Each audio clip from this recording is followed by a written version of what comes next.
Well, good afternoon, everyone, and thanks for joining us. We have several hundred people joining us for this call today, and what we want to give you here with really, I've invited two experts here from the industry on the apartment industry in terms of what's happening in the apartment industry, sort of nationally, and what's happening in terms of financing. So 2018 is going to be a great year for the apartment industry, both for the existing apartment community of buildings that have been built in the past, but also for new apartment construction, which is having a real renaissance. We're going to show you the data in terms of what's happening with new apartment construction and transactions and so on.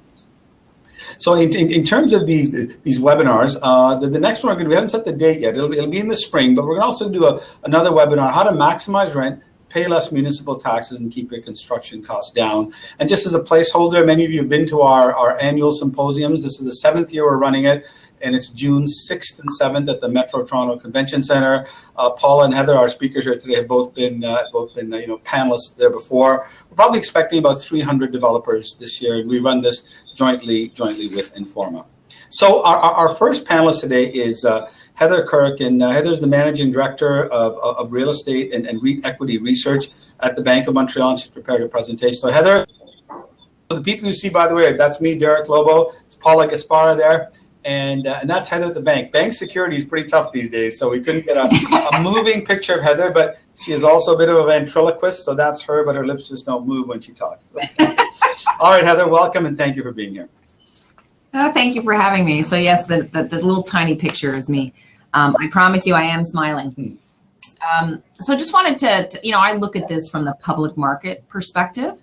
So I'm looking at what the publicly traded real estate investment trusts are doing. So definitely apartments are the place where public market investors want to put their money. And this is what this slide shows. So the blue line there, over the last 7 years, apartment REITs have delivered the highest compound growth, so they're up 13%. But I think it's also worth noting that if you look at what the performance has been over most of the REITs are up between 13 to 30%, with Boardwalk out west dragging down the average down 7. So definitely this is a sector that people are still allocating capital to. So moving along to the next slide, why is that happening? Really what's happening here is you've got good, solid, strong performance, and Ontario and Vancouver are on fire. Clearly, we know that Edmonton and Calgary has been a little bit tougher.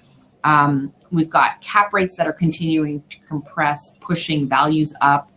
And all of this is tied to, the supply demand equation, which is great. So if you look at the two graphs on the page, on the left-hand side, what we're showing is cap rate and how the rent increases are looking. So when they're turning over a suite, they're now getting 8.5% lifts. So you look at that blue line up, it's like a hockey stick up. These are unprecedented levels of growth, and that's what's bringing in the investment dollars.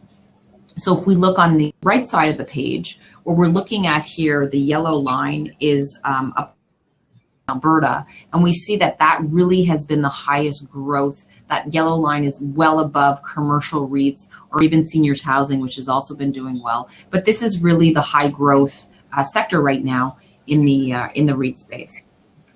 Moving on to the next page, what's driving that? Part of it is a real lack of supply. So I really view that we're in this supply squeeze, and it's going to take a long time for the Canadian market to develop enough additional new supply to meet the demand. So we can see that, yes, there has, in the upper left quadrant there, that's rental starts in Canada. We have seen that move up, but let's be honest, 37,000 suites nationally isn't exactly a massive percentage of the total stock. And in some of these markets like Vancouver, Toronto, Calgary, we're actually seeing this fall off for another reason. So that bodes well for anybody who wants to build new, because there's certainly demand for it. So moving on to the next page, the issue also is cap rates. So we frequently will look at, cap rates relative to the 10-year bond. And, it's always, you've got to be careful a little bit about thinking that, real estate is entirely bond, a lockstep movement between bond rates and either real estate investment trusts or asset values. So if you look at this historically, what this is showing you is that right now, the average national cap rate is about 4.2%.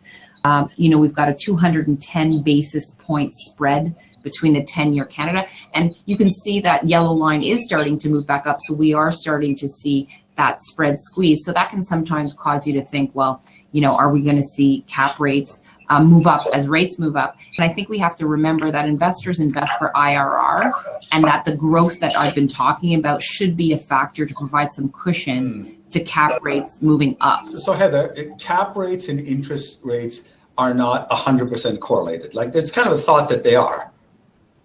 No, and they aren't. And I think, you can't see it super well on the graph, but if you look at the bottom gray area there, yes, that's the spread. And you'll notice that there's more volatility in the spread. Like the lowest spread, 6 basis points, the widest was close to 340, and we're now kind of in the middle of that number. So your willingness to have a smaller spread is going to be, affected by what your expectations are for growth. Bring this up, years ago, just this was prior before to my joining the business, people did negative spread investing. Yes. Because you had this expectation that the inflation, not that I'm recommending that as an investment strategy, however, I think it does underline the fact that, if you are IRR driven, the big factor here is the growth, and what cap rate you want to pay for something, whether I tell you growth or 10% growth, is going to be completely different. Yes, great point. So just on the next page, just getting back to the new supply, we're just using Killam here. They're one of the players that are actually building, and we're just looking at 2 of their new builds that they've done. So on the left is the Alexander in Halifax, which is an interesting urban complex development where they're integrating this into to the market property. So it's a kind of commercial mixed use combination with retail, with apartments. They're expecting a yield on cost of about 5.1%, almost $1,800 a month of rent, so a higher end product. And then you have your more plain vanilla, I would say, kind of greenfield type development at Saginaw Park. They're into phase 2 there, a little bit higher yield at 5.5%, but very similar rents. And so they're one of the few that's actually adding some new product to the market right now. We know the people at Killam really well. Phil Fraser has built a strong development team there, and they're probably the REIT with the youngest age of apartments, right? Because they built new, and probably 15 properties they built. They bought a number of them also, here in Ontario and out west. So I want to focus in on one number here. You called it expected development yield at 5.5, right? So that would be what the NOI over the total cost, correct?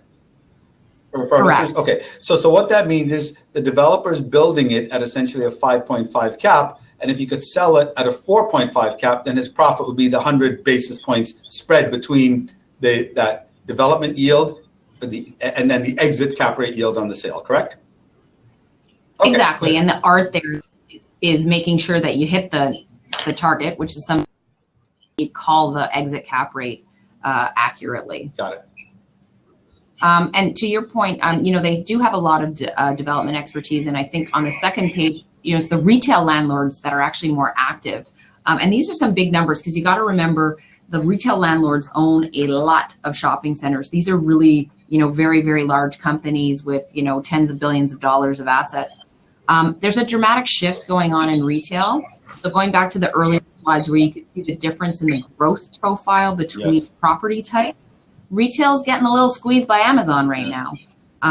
Changing demographics, a disappearing middle class. So they're looking to beef up their growth profile and find other income streams. And the one that they've really hit on, which is, hopefully their saving grace, is apartments. So when you look at a shopping center, in many regards, and bank. So as time has worn on, some of these older REITs like RioCan, for instance, are sitting on some pretty good dirt. And they need help. They're partnering. They're trying to figure out the apartment build landscape.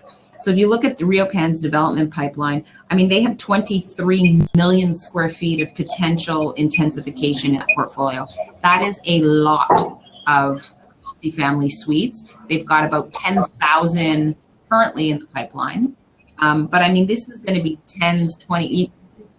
They'll be building an entirely, a whole host of new apartment suites, which would be the scale of like a boardwalk or so they could almost spin off a separate apartment REIT. There's enough land to do that. Yes, over time, Sure. that is absolutely correct. So it's, and it's interesting, smart centers is another one that's got a ton of this going on, and it's not only apartments, they are looking at things like, self-storage, seniors housing, and a variety of office and other uses like that. But apartments is the logical intensification option because it drives traffic to the retail, and usually the locations where they're focusing tend to be transit oriented first and foremost. So that's a nice fit with retail. So if we move to the next page, this is just kind of two examples. We're using Smart Centers, which is developing the Vaughan Metropolitan Center. So it's kind of like putting an entire downtown core of Toronto out in the suburbs. So it's almost like an urban suburban development with a ton of land. They've already put up some office buildings, a YMCA, the subway's going out there. This is a long-term, multi-phase greenfield, 10, 15, maybe 20-year build.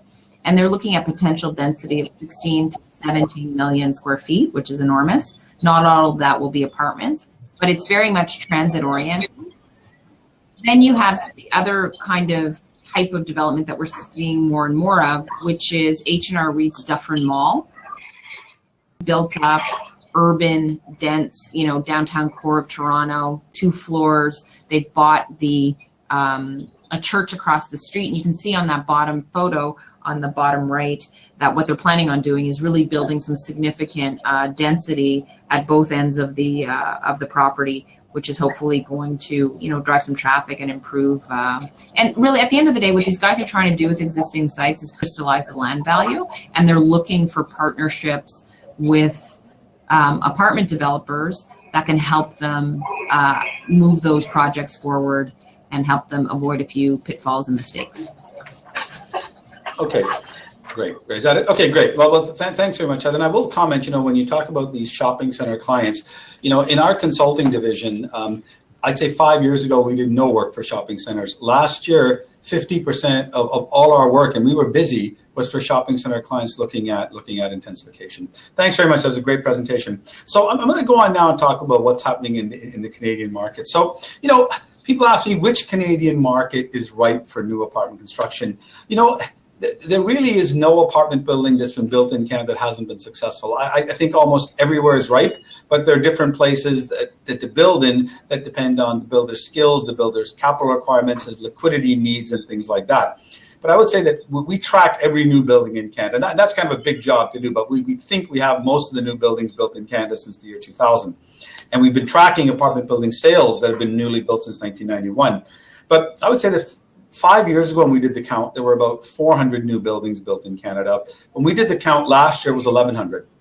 And so the rate of apartment development across the country is picking up, although it is volatile in certain areas. So let's look at Vancouver. So Vancouver is about 54 new buildings built. Interestingly enough, the number of units isn't that great because there are a lot of smaller buildings in Vancouver. You can drive if you're from Vancouver, you drive through the streets, so you'll see there's lots of 60, 70, 80, 90 unit buildings built.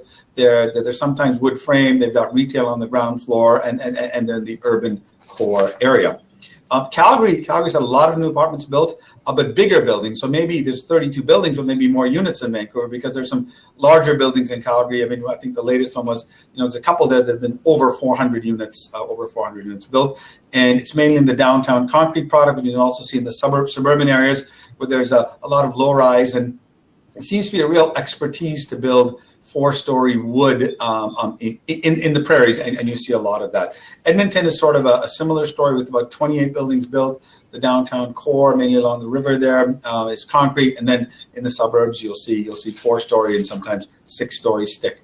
Winnipeg's an interesting story. I mean, Winnipeg is, for a lot of us, a flyover. You know what I mean? We don't visit it that often. It's a major Canadian city with 700,000 people, and there's 18 buildings built in Winnipeg and counting. I mean, these are sort of last year's number.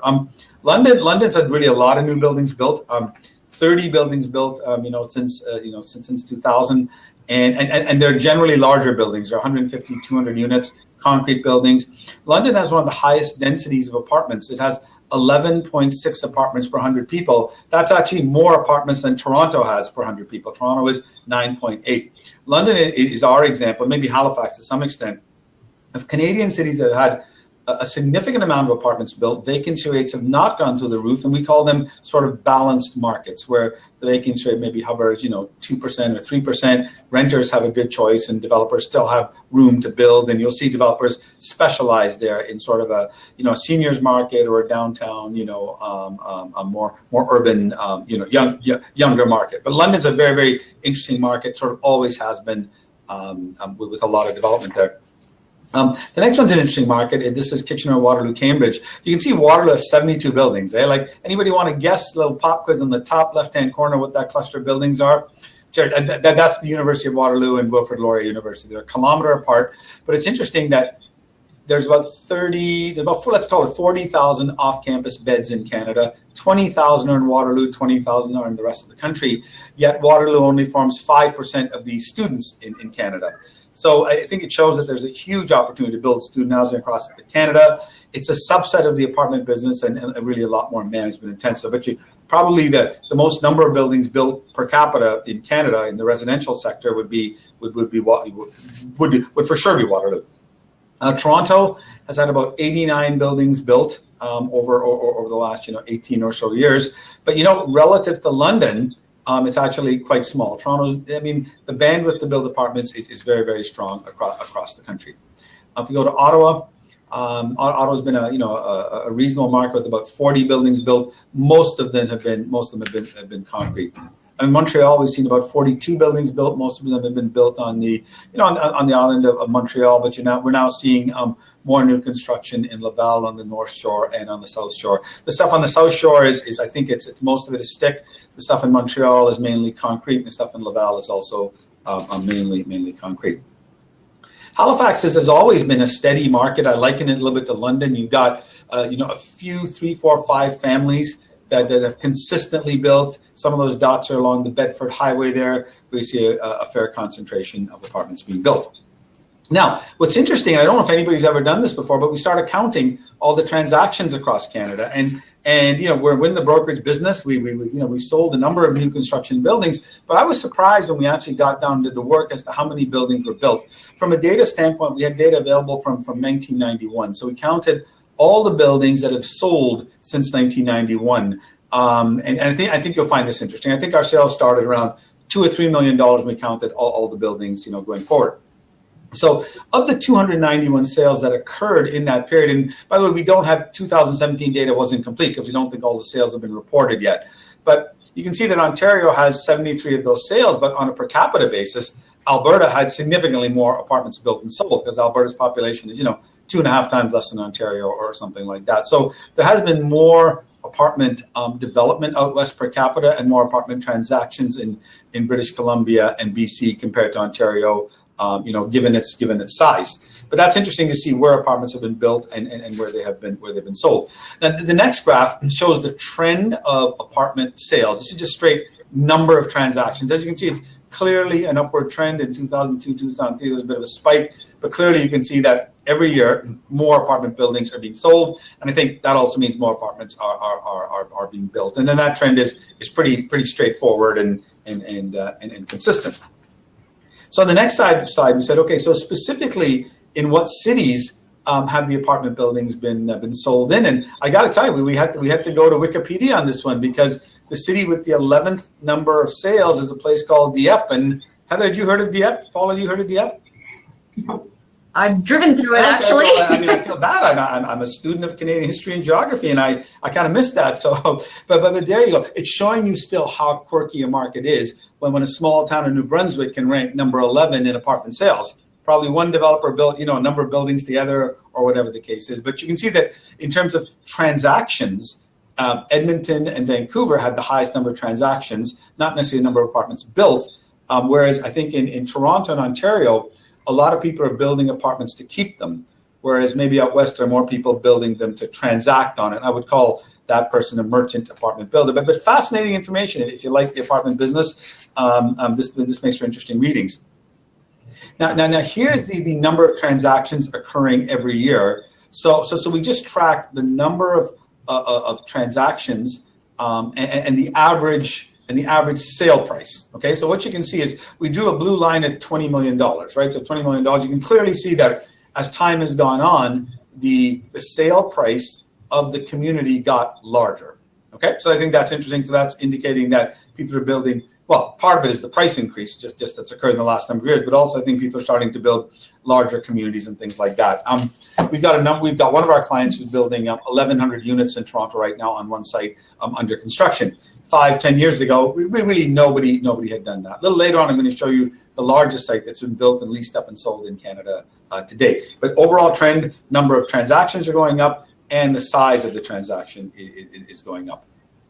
And in terms of the price per unit, price per unit is not a great indicator of price because you don't know if they're all bachelors or all 3-bedroom apartments. We really should be talking about price per square foot. But at a high level, you can see that back in the in the early 90s, the price was in the under $200,000. And then as time has gone on, you've seen that price is hitting $300,000. Now, if you just took out Toronto for the few transactions that occurred, those would be like $300,000-$400,000 prices. So this includes all of them across the country. But again, overall, you can see the number of deals growing, the size of the deal growing, and the price per unit growing.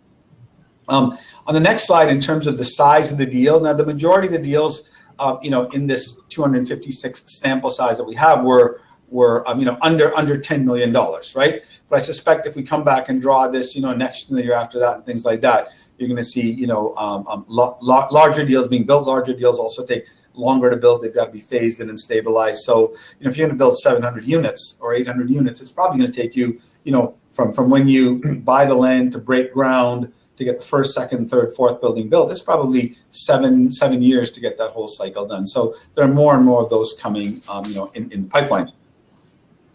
In terms of the size of the buildings that are traded, you can see that there's a number under 25, but the majority of buildings are in that 26 to kind of a 150 range, right? And again, I think the buildings are going to be getting larger. In terms of new apartment construction trends, I think that the first thing we should talk about is let's not talk about cities, but let's talk about the location in the city. So there's a location I call uber urban. So uber urban would be, on the SkyTrain in Vancouver, on the Metro in Montreal, or at a strong Toronto location that's transit oriented with a subway, uber urban, and so on.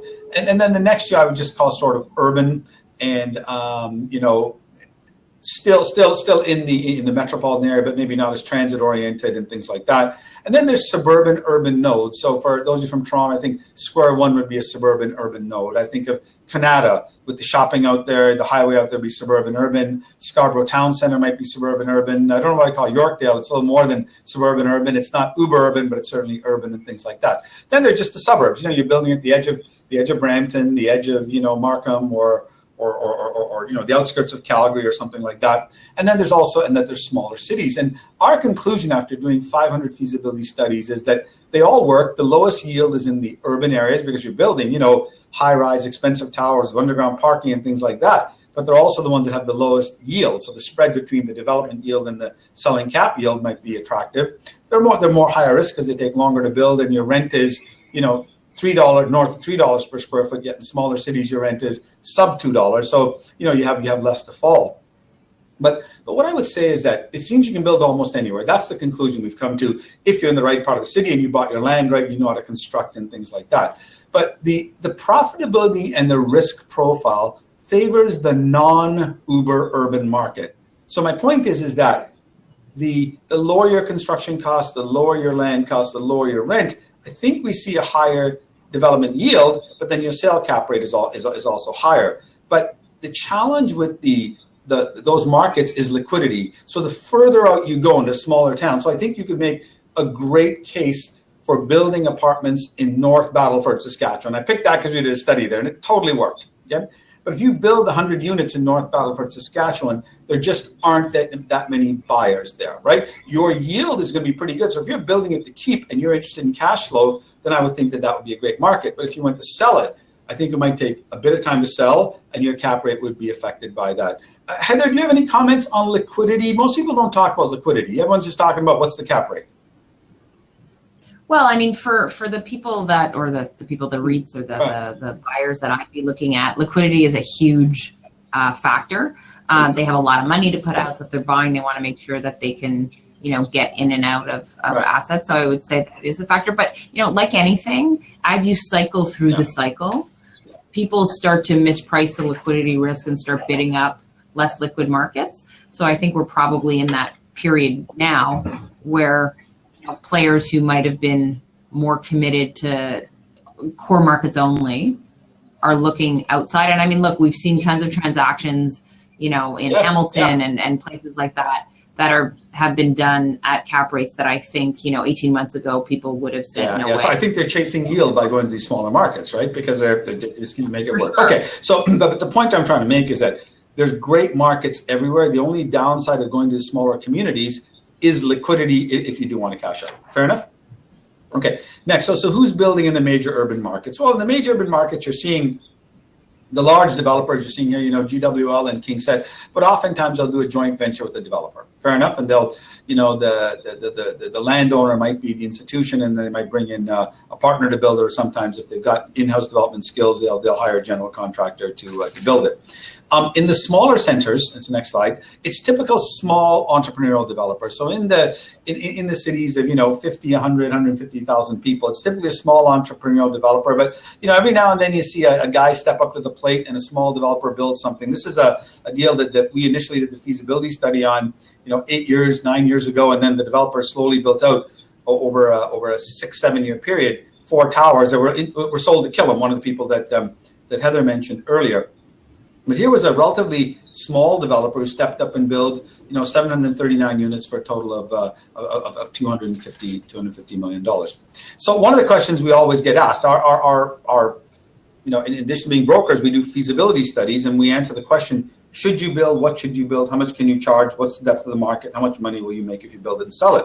But the most interesting question we get asked is, what type of unit should I build? So let's assume you got 100,000 square feet. You could, at one extreme, build 200 units at 500 square feet, or you could build 50 units. That says 500 units, so it's a mistake. If it says 50 units at 2,000 square feet, right?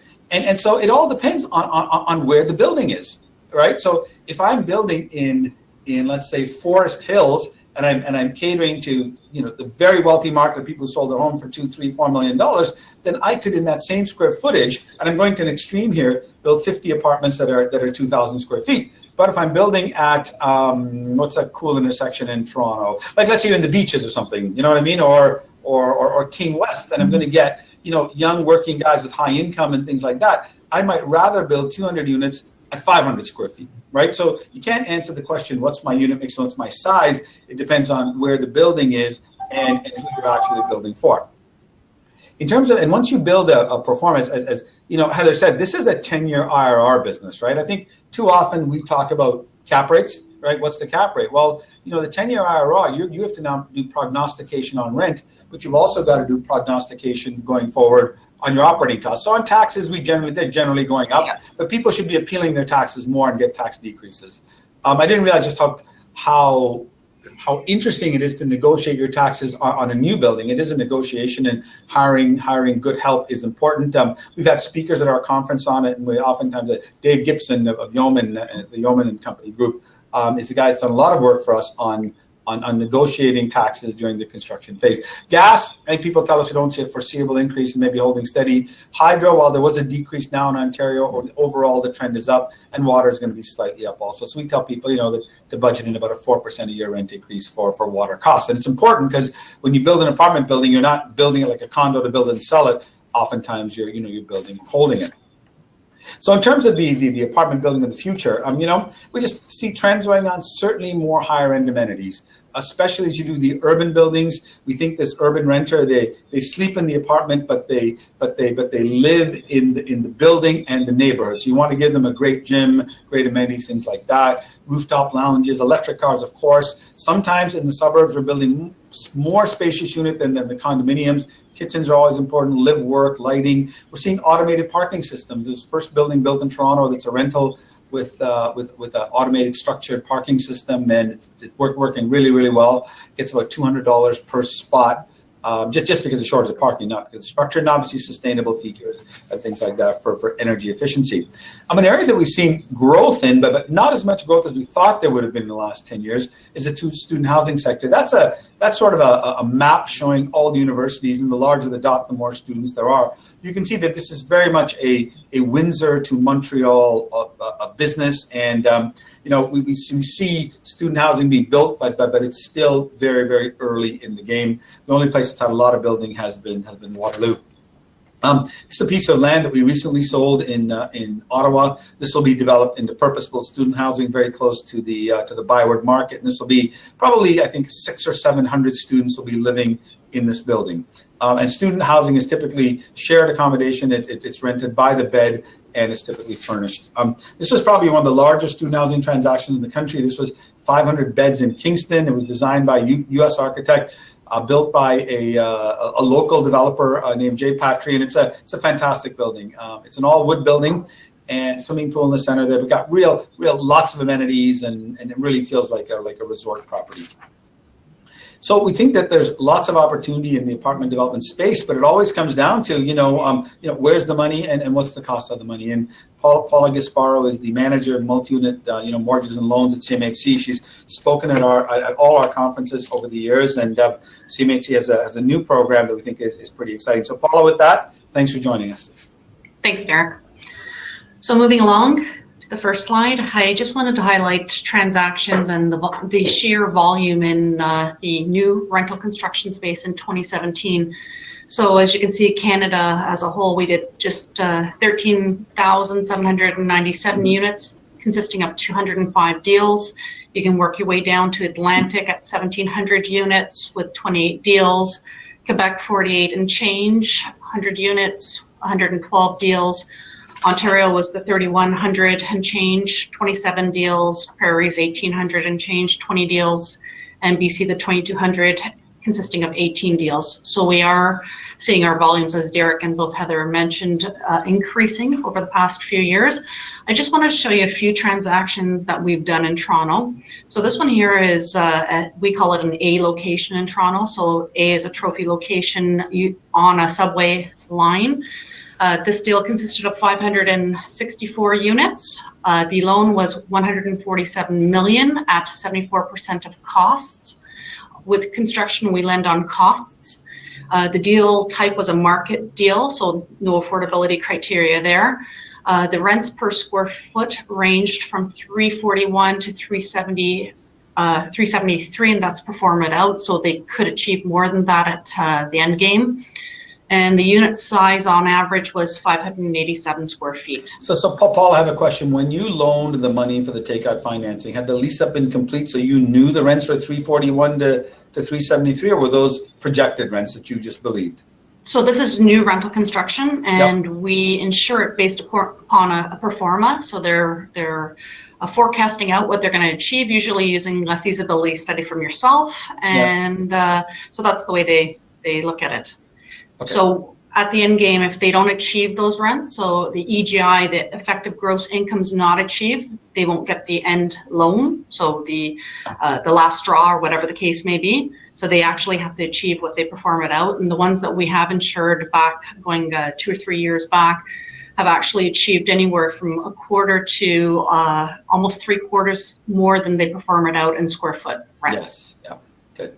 So moving along to the next transaction. So this is a B location. I wanted to highlight different locations and as what we've been doing with that. So this is a B location, which is obviously not as good as an A location. Usually not on a transit route, but subway route, but it may be on a transit route. And so just a little bit less desirable. So this loan was $36 million, 65% of loan to cost.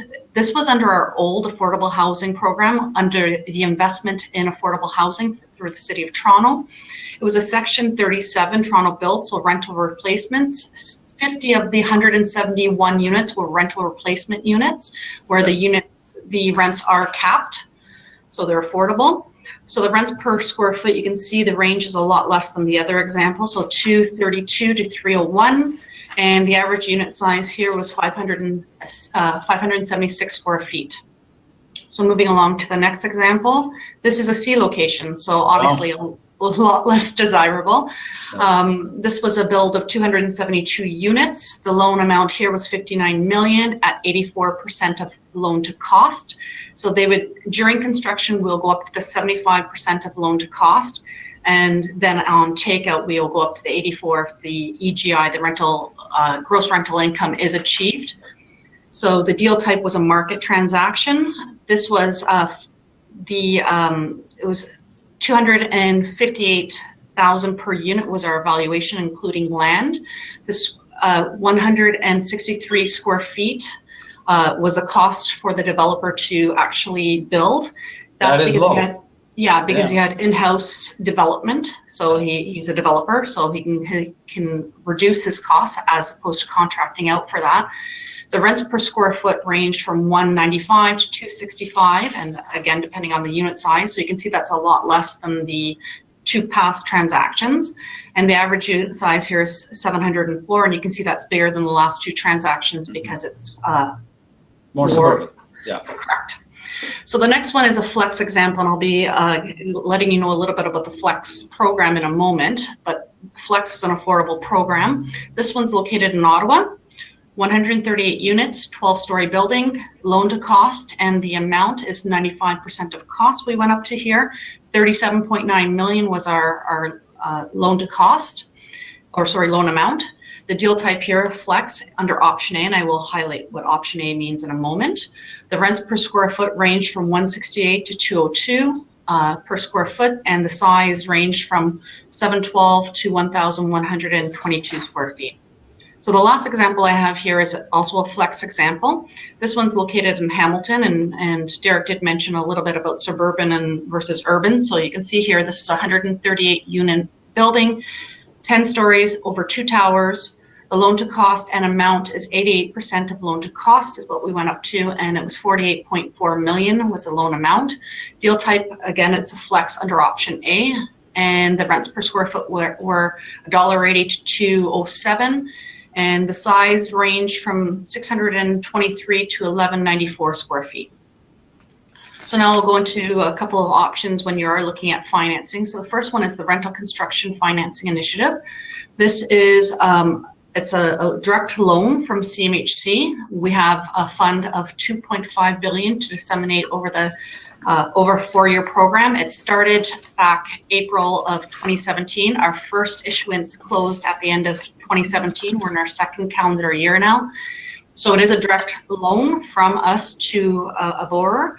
There are some criteria you have to adhere to besides our normal underwriting criteria to be eligible for this. It is a coast-to-coast initiative, so we do want to target our most vulnerable parts of the country. However, it's not limited to any specific regions. Moving along. Go. Thank you. So the minimal mandatory requirements. So number one is affordability. And in a couple slides, I'll explain to you what affordability is. Financial viability, which means the project has to be financially viable without any ongoing subsidies paid to the landlord. The third is energy efficiency. You have to build your building 15% more energy efficient than the 2015 National Building Code. And the fourth is accessibility. Your building has to be, 10% of your building has to be accessible as to the 2015 National Building Code. So those are social outcomes that have to adhere to, and the stronger the social outcomes, the more chance you will be to be successful in obtaining this financing. So the terms, the loan term is a 10-year fixed rate term. It's locked in from first advance, so this actually provides you with stability in the most risky phases of development. Loan to cost, you can go up to 100% of loan to cost on the residential space. We've reduced the debt coverage ratio requirements to 1.1 on the residential space. You can be eligible for up to a 50-year AM. The interest rates are set on first advance, so your interest rate risk is reduced substantially. There are no rental achievement holdbacks. And we do require recourse, so guarantees during construction until rent up, and then it will fall away to a non-recourse loan. Those are the benefits. Moving along to the Flex program, as I showed you a couple examples on the slides earlier. So this affordability criteria is the same under the direct lending program as it is flex, so we're keeping it consistent. So option A, as the two examples I highlighted previously, so the total residential income must be 10% below its potential rental income as supported by an appraisal. So what that means is if your appraisal says you can achieve your gross rent at $1 million annually, you'd have to discount that rent to $900,000 to adhere to the 10% rule. And the second is 20% of the units have to rent at or below 30% of the median household income. That's as dictated by Stats Canada under medium household income. Right. So Paul, I've got a question here. This sounds a very interesting program. So let's say it's what you said, $1 million in income, right? Okay. So we do a report. We say, hey, you can make $1 million. You say, okay, drop it down to 900,000. Now, do you have to drop all the rents by 10%, or can you play around with that as long as you get to 900,000? As long as you get to 900, as long as you get to 900,000, okay. It's up to the builder to establish what they want to do. However, both of those two affordability criteria have to be maintained for 10 years. So what we're seeing in the city of Toronto, that they'll create 20% of the units at the 10% discount, giving you the 20% below the 30% of the median household income, and the remainder 80% of the building is at market rents. So you have the choice. You have the choice of doing it. Okay, good. Correct. Okay. Correct. Okay. So the option B is any proposal under any federal, provincial, or municipal program that supports creation of affordable housing. So that would be Section 37 would fall under option B. So moving along to, I think it's one of my last slides here. So loan to value and loan to cost and debt coverage ratios. So we'll go up to 95% of cost for this program. It's a 1.1 debt coverage ratio. And moving along, we also, last slide. So the amortization period, you can qualify for up to 40-year AM period, and all the funds are advanced once construction is complete. And our premiums for this program are substantially reduced from our market mortgage loan insurance for a new rental. So it's a great program to tap into. Okay, great. Well, I think that was a great session. We've had, I think, some really good information here in terms of how the public markets are looking at apartments. The industry is clearly ramping up in terms of the number of units built, and things like that. And then CMHC's got, I think, some creative, financial programs. I think, Paula, are you seeing an uptick in interest now with this new program of 10% affordable or 30%, however you structure it? A huge uptake, and it's not our usual suspects. We're actually seeing interest from every single lender, so that means the program is it works. Great.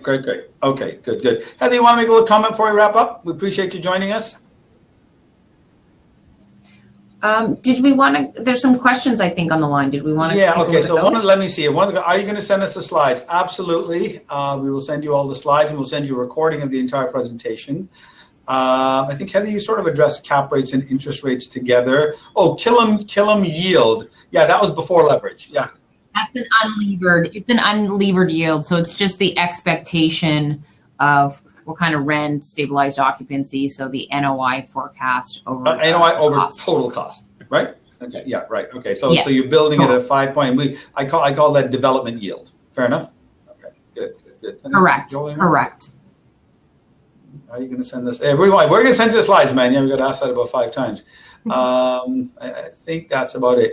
Yeah, I think that's about it. And rent is price per square foot per month. Yes, that's correct. So we've been talking about $2 per foot. We've been talking about, if it's 1,000 square feet, it's $2,000 per month, $24,000 for the year. Okay, great. Okay, thank you for those questions. So just a reminder, we've got some sessions coming up for you to attend, and June 6th and 7th. Or first, we're going to do these webinars on a quarterly basis, and we think the next one will be on rents and construction costs and financing. But our big event, which is run by Informa, is June 6th and 7th at the Metro Toronto Convention Center. It's a 2-day event.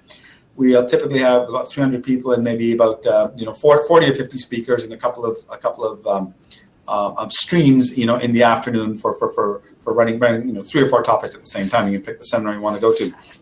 We also do these sessions across the country, usually before Real Estate Forum in Calgary, Vancouver, and Toronto, and there are the dates there. So we very much want to thank you. We've the interesting thing here is everybody who joined stayed. And I hope that's a good sign. And we appreciate you staying with us. And Heather, thanks very much for doing this. And Paula, thanks very much for doing this. Thank you, everybody. Bye-bye. Thank you. It was a pleasure.